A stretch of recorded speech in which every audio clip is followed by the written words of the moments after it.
ମୁଁ ସିଆର ପକେଇବା ପାଇଁ ଚାହୁଁନଥିଲି କିନ୍ତୁ ସେ ମୋତେ କହିଥିଲେ ପ୍ରଭାକର ସାର୍ ଆପଣଙ୍କ ନିକଟରେ ବହୁତ ଅଛି ମୁଁ ଜାଣିଛି ଆପଣ ଥରେ ପକଉନାହାନ୍ତି କାହିଁକି ତେଣୁ ନା କିଏ ସେ ଲାଇନ ଯିବ କିନ୍ତୁ ତାଙ୍କ ଇନଫ୍ଲୁଏନ୍ସ ସେ ବାରମ୍ବାର କଲ୍ କଲେ ପକାନ୍ତୁ ଆପଣ କିନ୍ତୁ ତାଙ୍କରି ପାଇଁ ମୁଁ ଆଜି ବ୍ଲକ ସିଆସି ଭାବରେ ଛିଡ଼ା ହୋଇଛି ଆଜି ମଧ୍ୟ ମୋର ପୂର୍ବତନ ବିଦ୍ୟାଳୟକୁ ଆଜି ମଧ୍ୟ ଫେରିଛି କାଲି ମଧ୍ୟ ଖେଳ ପରିଚାଳନା କରୁଛି ପିଲାମାନଙ୍କ ସହିତ ବହୁତ ଖୁସି ମଜା କରୁଥିଲି ତେଣୁ ଅଳ୍ପ କହିବି ସାଧାରଣତଃ ଆମର ବାର୍ଷିକ କ୍ରୀଡ଼ା ଉତ୍ସବ ଆନନ୍ଦ ଫଙ୍କସନ ବିଦ୍ୟାଳୟରେ ଏକାଠି ହେଉଛି କାରଣ ପିଲାମାନଙ୍କର ଖେଳକୁଦ ନହେଲେ ସେମାନଙ୍କର ଶାରୀରିକ ବିକାଶ ହୋଇପାରିବ ନାହିଁ ସିନା ପାଠ ପଢିଦେଲେ ମନର ବିକାଶ ହେବ ଟିକେ କିନ୍ତୁ ଶରୀରର ବିକାଶ ନିଶ୍ଚିତ ଆବଶ୍ୟକ କାରଣ ଶାରୀରିକ ମାନସିକ ଏବଂ ସାମାଜିକ ବିକାଶ ହେଲେ ଜଣେ ସୁସ୍ଥ ରହିବ ଜଣେ ଲୋକଙ୍କୁ ପଚରାଲା ଭାଇ ତମ ମନ ଦୁଃଖ କାହିଁକି ସେ କହିଲେ କଣ କରିବି ମୋର ତ ବହୁତ ଗୁଡାଏ କମ୍ପାନୀ ବହୁତ ଗୁଡାକ ବ୍ୟାଙ୍କ ବାଲା ରହୁଛି ତଥାପି ମୁଁ ଟିକେ ଖୁସି ହେଇପାରୁନି ତାକୁ ସେ ଡକ୍ଟର ପଚାରିଲେ କାହିଁକି ଖୁସି ହେଇପାରୁନାହାନ୍ତି ତମ ଶରୀର ଅସୁସ୍ଥ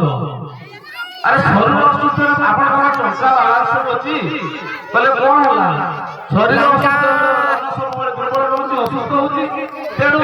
ଏ ଟଙ୍କାର ମୂଲ୍ୟ ହଉଛି ମୋ ପାଇଁ ତୁଚ୍ଛ ତେଣୁ ଆମେ ସମସ୍ତେ ନିଜର ଶରୀରକୁ ଦେଖିବା ବ୍ୟାୟାମ କରିବା କସରତ କରିବା ଖେଳକୁଦ କରିବା କାରଣ ଆମେ ଆଜି ଶାନ୍ତିରେ ଶୋଉଛନ୍ତି ଆମ ଦେଶର ସୀମାକୁ ଆପଣ ଏଇ ଛୋଟ ଛୋଟ ପିଲା ଭଳିଆ ପିଲା ସମୟରେ ସେମାନେ ଦୌଡ଼ାଦୌଡ଼ି କରି ସୈନ୍ୟବାହିନୀ ଅଟକ କରିଛନ୍ତି ସେମାନେ ଜଗୁଛନ୍ତି ବୋଲି ଆମେ ଆଜି ଶାନ୍ତିରେ ଶୋଉଛନ୍ତି ନହେଲେ ଆମ ଦେଶରେ ମଧ୍ୟ ସନ୍ତ୍ରାସବାଦୀ ମାନେ କୋଉ ଦିନରୁ ତାଙ୍କ ଦେଶରେ ମିଶେଇ ସାରିଛନ୍ତି ତେଣୁ ଆମେ ସମସ୍ତେ ଦୌଡ଼ ଖେଳକୁଦ କରିବା ଯାହାଦ୍ୱାରା ଆମେ ସୁସ୍ଥ ରହିବା ଶରୀର ସୁସ୍ଥ ରହିଲେ ଆମ ମନ ମଧ୍ୟ ସୁସ୍ଥ ରହିବ ଆମେ ଭଲ ଶିକ୍ଷା ଗ୍ରହଣ କରି ଆମ କଳ ଅଞ୍ଚଳର ପିଲାମାନେ ଉପର ସ୍ଥାନରେ ପହଞ୍ଚି ପାରିବେ ଏବଂ ଦେଶ ସୁରକ୍ଷା ନେଇପାରିବେ ଭଲ ଇଞ୍ଜିନିୟର ଡକ୍ଟର ବା ନେଇପାରିବେ ବସିବା ପାଇଁ ସାରେ କଣ କହୁଛନ୍ତି ଆମେ ଜାଣିପାରୁନା ଏଇ ଆମର ଶୃଙ୍ଖଳା ଦେଲ 3 ଥର 4 ଥର କହିଲା ପରେ ଆମେ ବିଶୃଙ୍ଖଳିତ ହେବା ସଦସ୍ୟ ବନୁଛୁ ତେଣୁ ବର୍ତ୍ତମାନ ଆସିଛି NAP 2020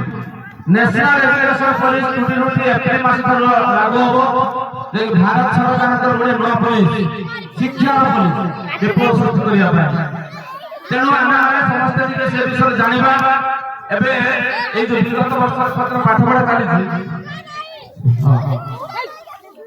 ବିଗତ ବର୍ଷ ପାଠପଢା ଚାଲିଛି ଏଫ୍ଏମ୍ ରେ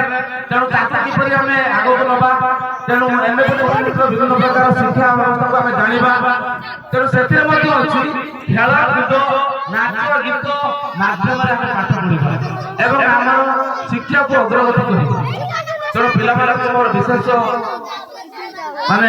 ଭାବରେ ଅନୁରୋଧ ଛାତ୍ରଛାତ୍ରୀ ମାନେ ମୋ କଥା ଗୋଟିଏ ଗୁରୁତ୍ୱ ଦେବ କାରଣ ଏଇ ବିଦ୍ୟାଳୟ ମୁଁ ଯାଇଛି ତମେ ମାନେ ମୋ ନିକଟରୁ ଶିକ୍ଷା ଗ୍ରହଣ କରିଛ ତେଣୁ ତମେ ମାନେ ମନ ଦେଇ ଟିକେ ପାଠ ପଢ କିପରି ଏଇ ସ୍କୁଲର ନାଁଟା ମୋ ଭଦ୍ରକର ନାହିଁ ସାରା ଓଡ଼ିଶା ଭାରତ ବର୍ଷର ଟିକେ ଉପରେ ହେଇଯିବ ତେଣୁ ତମେ ମାନେ ଭଲ ଶିକ୍ଷା ଗ୍ରହଣ କର ଖେଳକୁଦର ମାଧ୍ୟମରେ ଇଏ ଆମର ଉରାଳି ବାଲିର ଗୋଟେ ପିଲା ମଧ୍ୟ ମୋର ଷ୍ଟୁଡେଣ୍ଟ ସେ ବର୍ତ୍ତମାନ ଅଗ୍ନିବୀରରେ ଅଛି ଆଉ ଦୁଇ ଜଣ ମଧ୍ୟ